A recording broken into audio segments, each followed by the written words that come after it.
जे जुग चारे आर जा होर दसूणी होए, नवां खंडां विच जाणीए नाल चले सब कोए।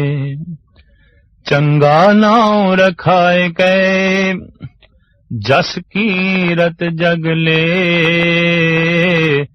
जे तिस नदर न आवई तां बात न पुछे के। कीटा अंदर कीट कर दोषी दोष दरे, नानक निर्गुण गुण करे गुणवंतियां गुण दे। तेहा कोई न सुझई जे तिस गुण कोए करे। जपजी साहब दी 7ਵੀਂ पौड़ी विच साहिब श्री गुरु नानक देव जी महाराज मनुख दी बुनियादी लालसा दा जिक्र करदे ने, चाहत दा, ख्वाहिश दा। प्राणा दे गहरे तल विच जीवन दी आस बड़ी प्रबल है, जीवन दी लालसा बड़ी प्रबल है। और ये हकीकत है कि जितनी प्रबल जीवन दी लालसा होवेगी उतना ही प्रबल मरण दा भय होवेगा।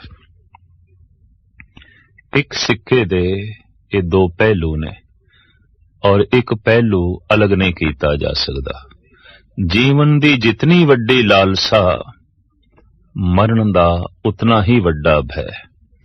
किसे मासूम बच्चे नूं जद कोई बुजुर्ग असीस भी देंदा है तां यही कहंदा है तेरी उम्र बहुत वड्डी होवे, तू हजारां साल तक जीवे, तू बहुत वड्डी उम्र भोगे।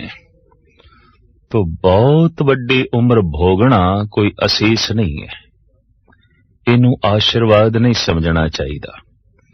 पृथ्वी दे उत्ते ऐसे दरख्त खड़े ने जिन्हां दी उम्र 2000 साल तो भी ज्यादा है। अजगर सप कहंदे ने बहुत लंबी उम्र रखदा है। सागर विच अनेकां ऐसियां मछलियां ने जो 500 साल तो भी ज्यादा जिंदा रह सकदियां ने। तो ज्यादा जीवना कोई खास मैने नहीं रखदा। सफल जीवन जीवना धर्म दा ये मूल उपदेश है। लंबी उम्र भोगनी ये कोई बहुत वडियाई नहीं, चंगी जिंदगी भोगनी ये वडियाई है। तो सतगुरुदेव जी महाराज दा फरमान है कि जीवन दी चूंकि पहली लालसा वड्डी उम्र है, ज्यादा जीवना है। रोगां विच ग्रसिया होया मनुख जो दायमी रोगी है, दिन रात रोग दी पीड़ा विच बतीत हो रहा है, वो भी जीवना चाहता है। बुढ़ा हो गया है, हड्डियां दा ढांचा हो गया है, चलण दी समर्था नहीं रही, सुनन दी समर्था नहीं रही, कुवते गोयाई भी नहीं रही, सोच शक्ति भी नहीं रही, पर जीवना वो भी चाहता है। जीवन दी बहुत वड्डी प्रबल लालसा इस बुढ़े दे अंदर भी मौजूद है। और जितना प्रबल जीवन दी अंदर कोई लालसा रखेगा उतना ही मौत दे भय तो भयभीत होवेगा। तो सतगुरुदेव जी महाराज कहते उम्र इतनी लंबी होवे, कितनी, जे जुग चारे आर जा, रूहे जमीन देते इतनी वड्डी उम्र अज तक ते किसे दी होई नहीं। लेकिन सतगुरुदेव जी महाराज कहते 500 वरे जीवना, 1000 साल जीवना कोई बहुत वड्डी गल नहीं। कोई जीवे 4 युगां तक, इतनी लंबी जिंदगी किसे नू प्राप्त हो जाए। जे जुग चारे आर जा होर दसूणी होए। एक एक युग दी उम्र भी पुराणिक ग्रंथां दे मुताबिक लखां साल दी है। ते हुण 4 युगां दी उम्र ते काफी बनदी है। ते सतगुरुदेव जी महाराज कहंदे ने ये होर 10 गुणा वध जाए, इतनी लंबी उम्र होवे। जे जुग चारे आर जा होर दसोणी होए। तो प्रथम लालसा जीवन दी, दूसरी लालसा मनुख दे अंदर यह आउंदी है कि हर बंदा मैनू चंगा चंगा आखे, महान आखे, हर बंदे दी जबान दे ते मेरी उपमा होवे, मेरी तारीफ होवे। मनुख दी बुनियादी बुखां दे चों यह भी एक बुख है। जिथे बहुत लंबी उम्र भोगना चाहता है, उत्थे यह भी चाहता है कि हर एक दी रसना ते मेरा जिक्र होवे, हर एक जबान मेरी तारीफ करे, मेरी उपमा दे पुल बनने। तो पातशाह दा फरमान है, नवां खंडां विच जाणीए नाल चले सब कोए। सिर्फ वड्डी उम्र ही ना होवे, बल्कि 9 खंड पृथ्वी दे च जाणिया जाए। किसी दी तां सिर्फ वाकफियत अपने घर दे च ही आउंदी है, घर दी 4 दीवारी दे च ही लोकी जाणदे ने उसनूं। इस तो ज्यादा किसी नूं कोई नहीं पता। लेकिन कुछ एक मनुख ऐसे होंदे ने कि उन्होंने मुहल्ले वाले भी जानते हैं। जिस कलोनी दे चो रहिंदा है, सारे उसनूं जानते ने, उसकी इतनी चर्चा होंदी है। कई दफा इस तो ज्यादा मनुख समर्थ बन जाता है, ते जिस शहर दे रहिंदा है, सारे देशवासी, सारे शहरवासी उसनूं जानते ने, सारे देशवासी उसनूं जानते ने। और कई दफा ऐसा भी होंदा है कि सारा संसार उसनूं जानदा है। इतनी उसकी प्रतिष्ठा हो जाती है, इतनी उसकी जगत दे चर्चा हो जाती है, सारे संसार विच उहदी गल चलती है। तो पातशाह कहते हैं सिर्फ यही ना होवे कि उसकी उम्र बहुत वड्डी होवे, 9 खंड पृथ्वी दे जाणिया भी जाए, 9 खंड पृथ्वी दे सारियां नूं पता भी होवे कि इस ढंग दा भी कोई मनुख है। पर साहब नाल कहंदे ने नाल चले सब कोए। वो जिस पासे जावे उहदे नाल हामी भरन वाले सारे ही होवन। मजाल कोई इनकार कर जाए, कोई सामने खड़ा हो जाए, उहदे नक्शे कदम ते चलन वाले होवन। जिधर ओ चले जगत उस पासे चले, जो कुछ ओ बोले जगत ओही कुछ करे। इतनी वड्डी कोई समर्था दा मालिक हो जाए, पातशाह कहंदे ने फिर होर भी उसदे कोल खूबियां होवन। चंगा नाम रखाए के जस की रत जग ले। इतना उसदा नाम चंगा हो जाए कि संसार दी हर जबान दे उत्ते उसदी कीर्ति होवे, उसदा जस होवे, उसदी महिमा होवे। महाराज कहते ने इतनियां खूबियां दा भी कोई मालिक बन जाए तां जे तिस नदर ना आवई तां वात ना पुछे के। जे परमात्मा दी निगाह दे थल्ले नहीं आया तां अगे किसे ने गल नहीं पुछनी। भाव जीवन व्यर्थ चला गया। मनुखां दी नजरां तो उच्चा उठना आसान है, परमात्मा दी निगाह दे थल्ले आ जाना औखा है, बहुत कठिन है। जीवन दी प्रबल लालसा इस गल दा सबूत है कि जीवन दे कोई पूर्णता प्राप्त नहीं हुई। जिस दिन पूर्णता प्राप्त हो जाती है, जीवन दी लालसा खत्म हो जाती है। जिस दिन पूर्णता प्राप्त हो जाती है, मरण दा भय भी खत्म हो जाता है। बुनियादी रूप विच ते भय मनुख दे अंदर इक्को ही है, मरण दा, और कोई भय नहीं है। मनुख जद भी डरदा है, मौत तो डरदा है। सप तो मनुख नहीं डरदा, सर्प दे अंदर छुपी हुई उसनू अपनी मौत दिखाई देंदी है, उस तो डरदा है। मनुख शेर तो नहीं डरदा, शेर दे अंदर उसनू अपनी मौत दिखाई देंदी है, इस वास्ते वो एक पासे हुंदा है। और अगां चलिए, मनुख दे अंदर ये जिहड़ा प्रबल भय है, ये रोम रोम दे च व्यापक है। इस वास्ते सियाणे कहंदे ने कि धर्म दी मूल शिक्षा इन्हां ही 2 गल्लां दे उपर खड़ी है कि जीवन दी लालसा तो उच्चे हो जाना ते मरण दे भय तो रहत हो जाना। भय ते मरण दा ही है। ते मौत शास्त्रकारां ने कई तरह दी मनी है। आर्थिक मौत, राजनीतिक मौत, समाजिक मौत, धार्मिक मौत, शरीरक मौत, बौद्धिक मौत। मौत दे इन्ने अनेकां पहलू ने।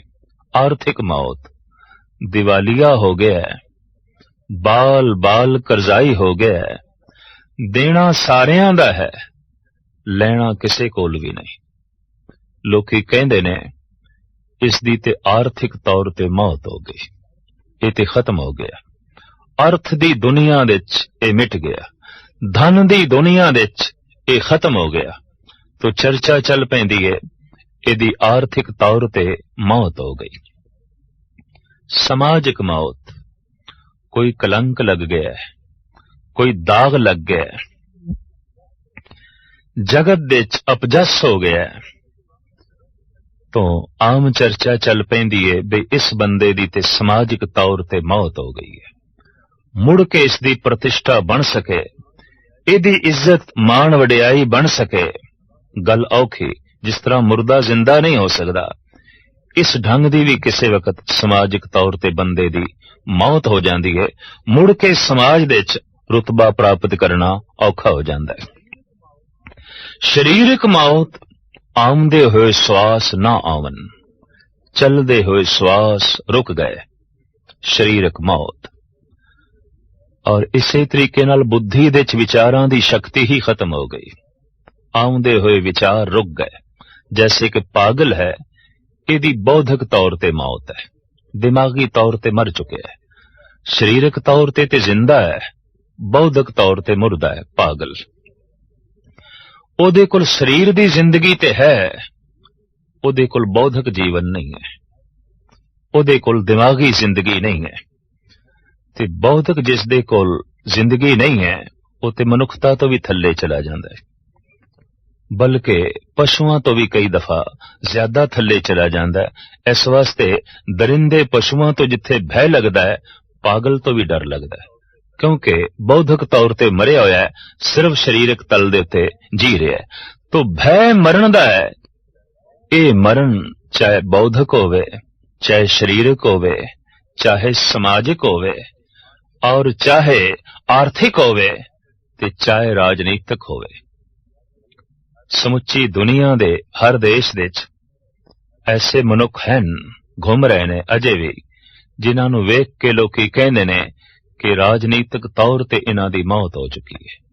किसी वक्त उन्हां दी गल चलदी सी, किसी वक्त राजनीति दे आसमान ते सूरज दी तरह चमकदे सन, अज तारियां दी तरह टिमटिमाना भी नहीं है, खत्म हो गए। राजनीति दे च अज गल नहीं है, अज चर्चा नहीं है। तो कह दिता जाता है फलाने दी राजनीतिक तौर ते मौत हो गई, खत्म हो गया। धार्मिक मौत एक रूहानी मौत भी है। गुरु नानक देव जी महाराज उसका जिक्र करते ने, आखां जीवां बिसरे मर जाऊं। ए अकाल पुरख, जद मैं तेरी चर्चा करदा, तेरा जिक्र करदा, तेरी उस्तत करदा, तेरी याद अंदर चलदी है तो जिंदा रहना, ते जद नहीं अंदर याद चलदी तो मर जाना। मरणं बिसरणं गोबिंदे, जीवणं हर नाम ध्यावणे। गोबिंद नूं भुल जाना, परमात्मा नूं भुल जाना। गुरु अर्जन देव जी महाराज भी कहंदे ने मौत है, पर रूहानी मौत, अध्यात्मक मौत। शरीरक तौर ते मनुख जिंदा होवे, बौद्धिक तौर ते मनुख जिंदा होवे, पर अंदर परमात्मा दा चिंतन ना होवे, तो सतपुरुष कहंदे ने ये रूहानी तौर ते मुर्दा है, ये धार्मिक तौर ते मरिया होया है। धर्म दी दुनिया दे ते ये बिल्कुल खत्म है, इहदी कोई गल नहीं है। तो भय मौत दा है, चाहे ये मौत राजनीतिक होवे, समाजिक होवे, धार्मिक होवे, शरीरक होवे या आर्थिक होवे, भय मौत तो ही लगता है। क्योंकि मौत दे च मनुख मिटदा है, खत्म होता है, ते खत्म होना नहीं चाहता, कारण अधूरा है। अगर पूर्ण हो जाए तो फिर मौत आनंददायक बन जाती है। भगत सिरमौर श्री कबीर जी महाराज दा वाक, जिस मरने ते जग डरे, मेरे मन आनंद, मरने ही ते पाइए पूरन परमानंद। मौत क्यों आनंद बन गई? क्योंकि जीवन दी लालसा नहीं रही। ते जीवन दी लालसा क्यों नहीं रही? जीवन दा जो लक्ष्य सी उदी प्राप्ति हो गई। जीवन दा जो निशाना सी उस तक पहुंच गए। जिंदगी दी जो मंजिल सी वो प्राप्त हो गई। जब ठिकाना मिल गया, घर तक पहुंच गए, ते हुण ये जिहड़ा जीवना है, इस मार्ग नूं की करिए? घर ते पहुंच के मनुख मार्ग तो किनारा कश हो जाता है, एक पासे हो जाता है। तो जिस दिन परमात्मा की प्राप्ति हो जाती है, जीवन की लालसा खत्म। ते जिथे जीवन की लालसा खत्म, उत्थे मरण का भय भी खत्म।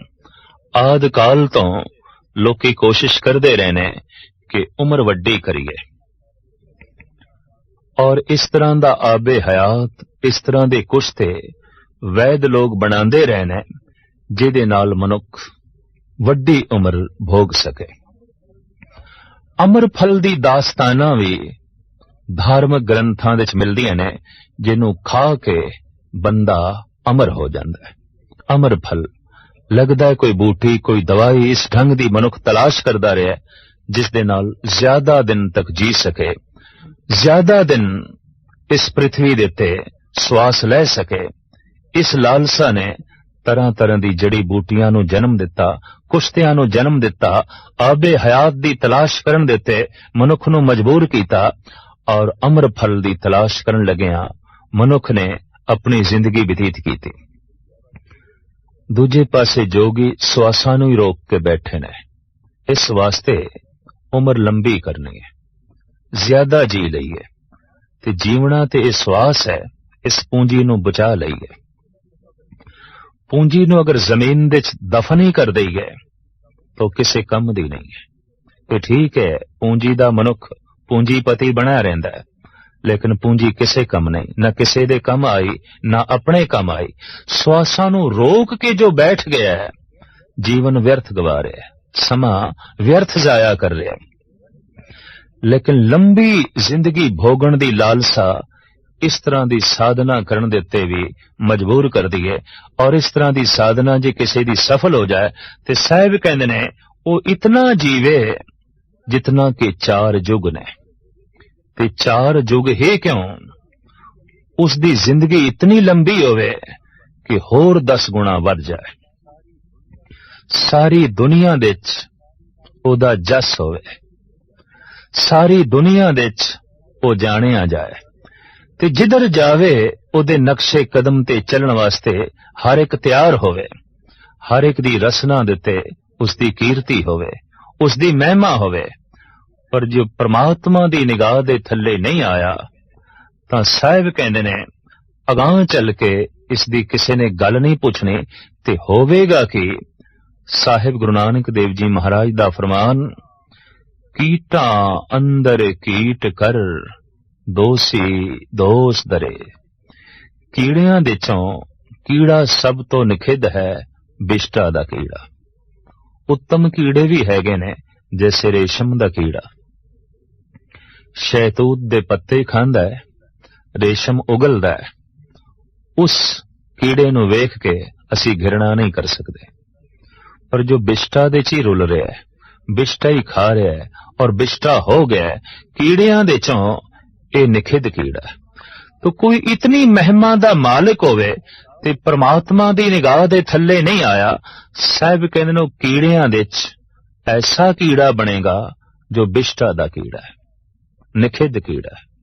कीटा अंदर कीट कर दोषी दोष तरे।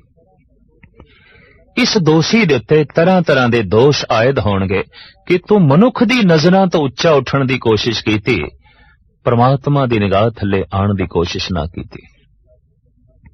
तू झूठा सन्मान प्राप्त करने की कोशिश की थी, तू सच्ची इज्जत मान वडियाई प्राप्त करने की कोशिश ना की थी। अंजाम की होया, कीटा अंदर कीट कर दोषी दोष दरे। पर साहिब गुरु नानक देव जी महाराज अगे फरमान करते ने, परमात्मा दे दरवाजे हमेशा लई किसे वास्ते बंद नहीं।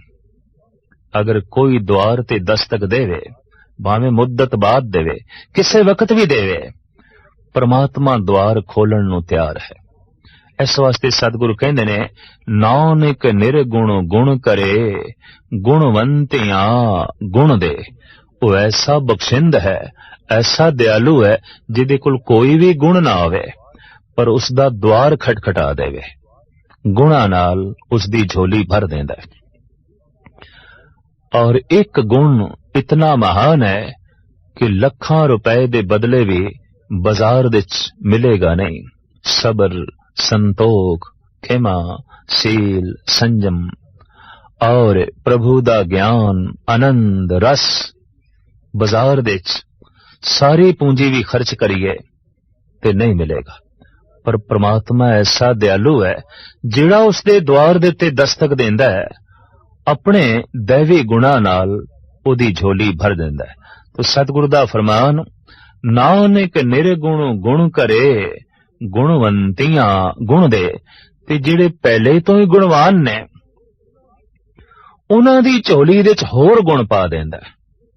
ते मनुख दी महानता गुणा करके, कोई मनुख निखिद्ध है, किस तरह पहचान होवेगी? अवगुण ने। ते कोई मनुख महान है, किस तरह पहचान होवेगी? ओदे कोल गुण ने। कोई परमात्मा दे नेड़े चला गया, किस तरह पहचान होवेगी? ओदे कोल गुण ने। ते गुण सारे ही परमात्मा दे ने। जैसे पृथ्वी दे ते जितनी भी रोशनी है, सारी दी सारी सूरज दी है।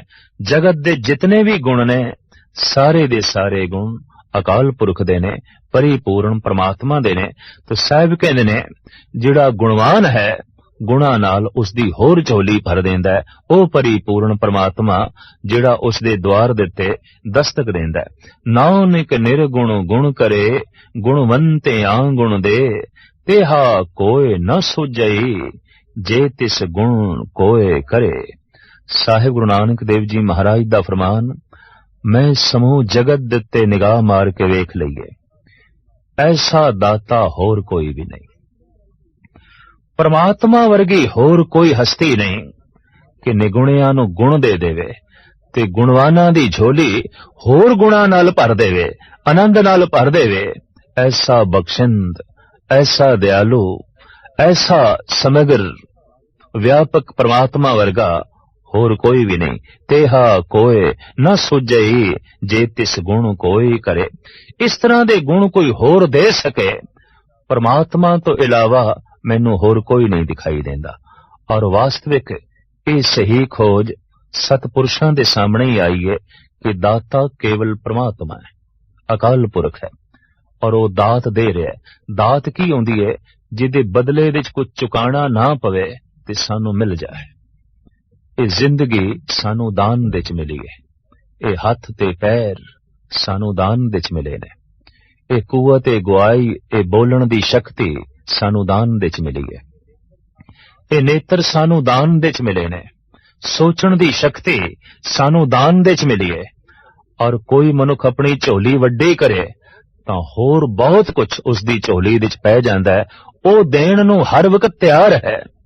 दरअसल लैण वाले दी झोली छोटी होंदी है, या लैण वाला थक जांदा है। देंदा दे, लैंदे थक पाए, लैण वाला ही थक जांदा है, वो देंदिया नहीं थकदा।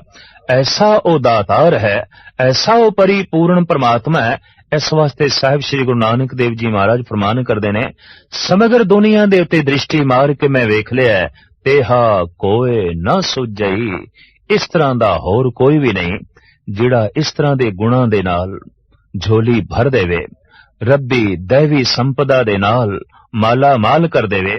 इस तरह दा दाता जगत दे च होर कोई नहीं। अक्सर देखण दे च आया है कि बहुत दफा मंगीए भी तां भी मनुख नहीं देंदा, पर परमात्मा ऐसा है कि अणमंगिया दान देवना, कहो नानक सच संभाल जियो। उते ऐसा बख्शिंद है, उते ऐसा दयालु है, अणमंगिया ही झोली च पा देंदा है। मां बाप मिल गए ने, बिना मंग तो मिले ने। औलाद मिल गई है, बिना मंग तो मिल गई है। शरीर मिल गया है, बिना मंग तो मिल गया है। हाथ पैर मिल गए ने, बिना मंग तो मिल गए ने। सूरज दी रोशनी बिना मंग तो मिलीए। घर दे विच जैसे बिजली जलदी है ते महीने बाद बिल देंदे आ, सदियां तो सूरज रोशनी दे रहा है, मुफ्त विच दे रहा है, दान विच दे रहा है, बदले विच असी कुछ नहीं चुका रहे। तो ऐसा वो परिपूर्ण परमात्मा दाता है, उस नाल जे संबंध विछिन्न हो गए ने, टुट गए ने, ये मनुख दी बदकिस्मती है। ते टुटण दा इक्को एक कारण है, जीवन दी लालसा ते मरण दा भय। हर वक्त जीवन दी लालसा दे च रहना ते हर वक्त मरण दे भय दे च रहना।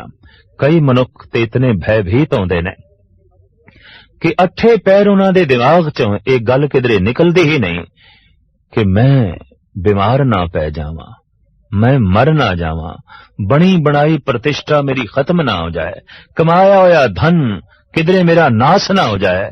इस तरह दे नाश होने दा भय हर वक्त जो है बनया रहिंदा है। लिहाजा जीवन दी लालसा दा बोझ दिल दिमाग दे ते असवार रखदे ने। साहिब श्री गुरु नानक देव जी महाराज दा फरमान, मरने की चिंता नहीं, क्यों जीवन की नहीं आस, तू सर्ब जियां प्रतिपालई, लेखे सास गिरास। ये अकाल पुरख सानू मरण दा भय नहीं रहा, क्यों जीवन दी लालसा ही नहीं रही। ये अवस्था बनदी है उन्हां भगतां दी जिन्हां नू पूर्ण परमात्मा मिल गया। परमात्मा दे मिलदियां ही जीवन दी लालसा खत्म, परमात्मा दे मिलदियां ही मरण दा भय खत्म, परमात्मा दे मिलदियां ही गुणां नाल झोली भर गई। और एक एक गुण ऐसा रस देंदा है, ऐसा विस्माद देंदा है, ऐसी समाधि दे च मनुख नू ले जांदा है, जिस रस दे उत्ते, जिस आनंद दे उत्ते दुनिया दे सारे रस कुर्बान कीते जांदे ने, दुनिया दे सारे सुख कुर्बान कीते जा सकदे ने।